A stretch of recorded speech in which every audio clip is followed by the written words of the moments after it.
So as you can see, this is an opening between the greater sac and the lesser sac.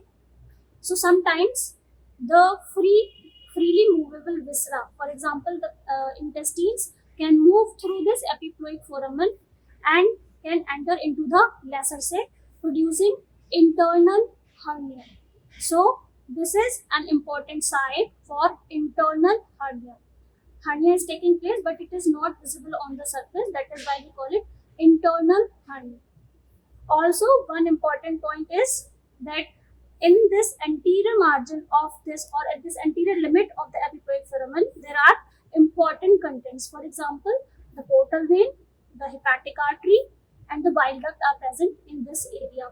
So sometimes during surgeries of related to gallbladder, if cystic artery is cut, so to stop bleeding, what the surgeons do, they just press this area. By pressing this area, we are pressing the hepatic artery, reducing the flow. Okay, this maneuver is known as Pringle's maneuver. So Pringle's maneuver is used to reduce blood loss during any complication in the surgery. So this is Pringle's maneuver.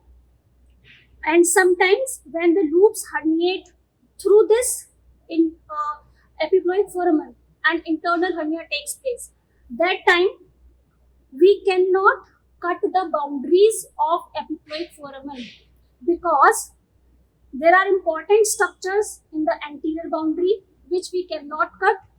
Similarly, posterior boundary is formed by inferior vena cava. We cannot cut the posterior boundary. Inferior boundary is duodenum. We cannot cut the duodenum. And superiorly there is caudate process. We cannot cut the caudate process. So to reduce such hernias, what we need to do? We suppose this is a loop of intestine which has moved through this, and because of the constriction at the epiploic foramen, there is distension of the loop. So what we will do?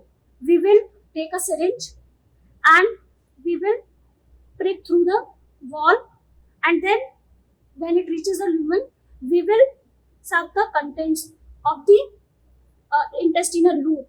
That way we can reduce the volume of the loop, and then simply we can now reduce the loops. So it is an important aspect of epiploic